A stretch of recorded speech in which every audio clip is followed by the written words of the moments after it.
He is the suspect that several of the top investigators in the Palme investigation quietly always believed to be the killer. And yet his name was buried, overshadowed, and forgotten. The media never brought him up.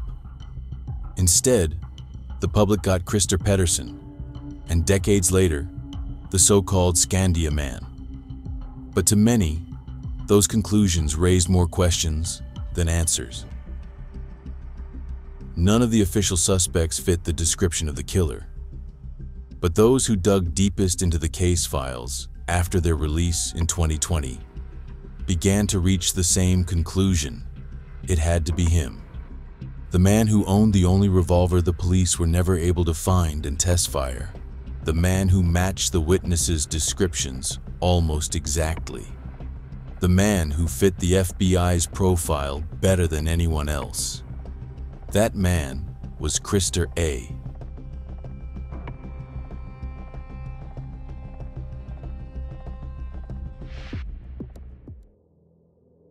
Christer A. was a lone wolf, quiet, isolated, but also suddenly incredibly lucky. A massive horse racing win made him a millionaire overnight. The newly rich man bought a nice flat in central Stockholm, a boat and 2 guns, 1 pistol and 1 Smith & Wesson .357 Magnum revolver, model 27, with a 6-inch barrel, exactly the same kind of weapon that was used in the killing of Olof Palme. Christer A. also had a reputation for aggression. He was once convicted of animal cruelty after violently kicking a small dog. He also threatened its owner. His own parents described him as easily angered, emotionally unstable, and socially unfit. Christer A.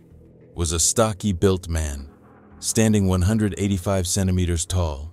He often strolled through the streets and parks in the cinema-filled areas of central Stockholm. According to both the police and those who knew him, he had an unmistakably strange gait. Some described it as elephant-like, heavy and clumsy. Others said he moved like a bear upright on its hind legs. Either way, his way of walking was hard to miss. He had a distinctly square-shaped face, a downturned mouth, and heavy, drooping eyelids that hung low over his staring eyes. Most of the time, though, he looked downward and to the side, avoiding eye contact almost entirely. Those who did meet his gaze often described it as staring, intense, unsettling, even frightening. Before the murder, early 1980s. At home, Christer A. fired a shot directly into his own TV. Relatives claimed Palme was on screen when it happened. The bullet shattered the set. Fragments lodged in the walls and floor. It was called an accident, but to some, it felt like a warning sign. A symbolic act of hatred and of what was yet to come. Thursday, February 27th, 1986. Olof Palme's government raises the turnover tax on shares, causing the stock market to crash, and stock trader Christer A. is hit hard. February 28th, 1986. Olof and Lisbeth Palme decide spontaneously that evening to go to the movies. They didn't even decide what specific cinema they were going to until they got there. So, how did someone know where they'd be? The Palmes arrived early to the Grand Cinema. They went there by subway and without bodyguards. Moving around without bodyguards was something that Palme did often. He wanted to live like an ordinary man, among ordinary people, as much and as often as he could. The couple met their son and his girlfriend outside the entrance. They were early. For at least 15 minutes, the couple stood outside in plain sight, where anyone passing by on the sidewalk or going in or out of the cinema could see or hear them. And many of the cinema goers testified that they saw him. Everything seemed ordinary that evening, mostly couples and the occasional random, solitary, well-dressed intellectual crowded to watch the unconventional drama comedy, The Mozart Brothers.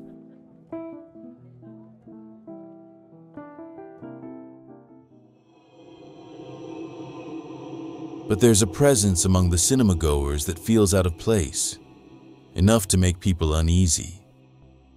Several witnesses notice a strange man in the crowd who stands out with a disturbing, burning gaze, standing outside the entrance and staring into the foyer where Palme is now on his way into the cinema auditorium. If this is the soon-to-become-a-killer, he now has approximately 90 minutes to retrieve a weapon before Palme exits the cinema. While the film is playing, no notable observations are made outside or inside the theater. However, as the clock approaches 11 p.m., when the film is about to end, new sightings begin to emerge of a lone man matching the same description as earlier when Palme was on his way into the cinema. After the movie, when the cinema had closed, the crowd had faded away and the lights had dimmed, Morton noticed a stocky man, about 185 centimeters tall, with a square face, standing by a pitch-black storefront window. His mouth was clenched, his gaze sharp and fixed. Morton could see it clearly. He was staring straight at his parents. There was no one else but him nearby. When Morton and his parents say goodnight and part ways, he gets the impression that the strange man starts to follow the parents.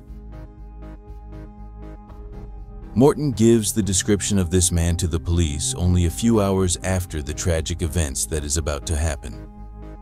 A composite sketch was made from Morton's description a couple of days later, but it was never released to the public until 34 years later, when it was released in 2020, when the investigation was closed. Anyone who sees the sketch next to a picture of Krister A. can tell that they're practically identical.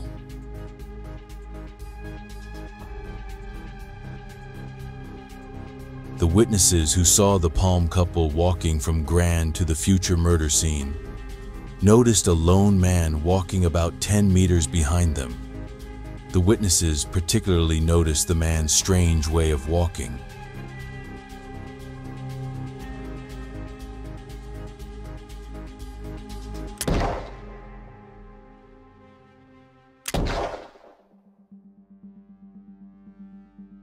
Olof Palme was shot at close range by a single bullet to the back and collapsed instantly. A second shot went off, missing its target and grazed Lisbeth's back without injuring her. The revolver was handled with confidence, one-handed, quickly, no hesitation. FBI analysts would later conclude this wasn't a professional hitman, but someone with shooting experience and personal motivation. The killer used a big and heavy and loud .357 Magnum revolver and Winchester metal-piercing ammo, rare and extremely lethal. Maybe he used this clumsy type of gun because he believed Palme wore a bulletproof vest. But experts believe this wasn't about strategy, just access. Krister A. owned both this exact same kind of revolver and the exact same rare ammo. And yet police didn't check licensed revolver owners until much later. The killer disappeared up the stairs on Tunnelgatan, taking the revolver with him. Witnesses described him as tall, stocky, bouncy in his step, walking and running with a wide, odd gait. Like an elephant, one witness said, like a big bear that moves, according to another. The days after the murder, under the command of Hans Homer, the investigation quickly turned to the Kurdish PKK. Massive surveillance, wiretaps, interrogations, but no results. Despite no results and no evidence against the PKK, he dismissed every other lead. A couple of years and a ton of mistakes later, Swedish police sought help from the FBI's Behavioral Science Unit. Their profile pointed to a lone man, emotionally unstable, socially isolated with violent tendencies and an obsessive interest in weapons. A man who probably lived near the crime scene. FBI profilers predicted that the killer might return to the scene of the crime on the anniversaries of the murder, drawn back, unable to stay away. So, the Swedish police secretly surveilled the murder site on its anniversary. Everything was caught on camera. And lo and behold, Christer A. comes walking on the very spot where the Prime Minister was shot and killed 10 years earlier. The police also noticed that he had entered a cafe across the street from the murder scene.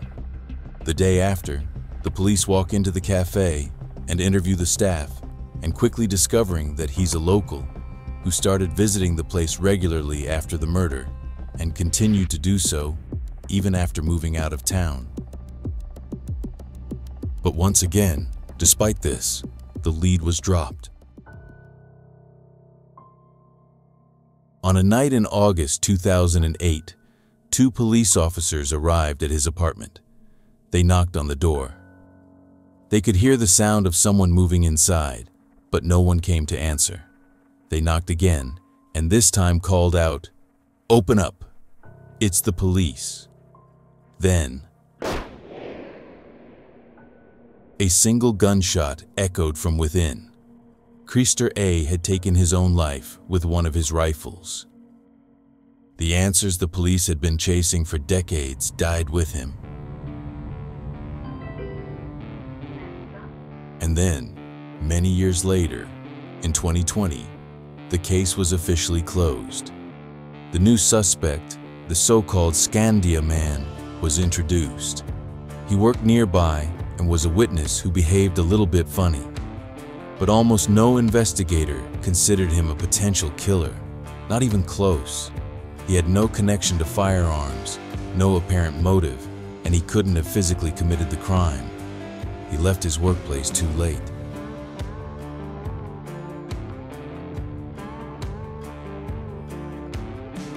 Christer A., on the other hand, matched the profile. He had a clear motive. He had the means and the opportunity. He even resembled the description of the killer and the composite sketch made by the son just days after seeing the man who was almost certainly the shooter. Christer A.'s revolver is the last and only weapon the police were genuinely interested in test firing, but never could. Somehow Christer made it go up in smoke. The leads were there all along, but people were too busy looking elsewhere.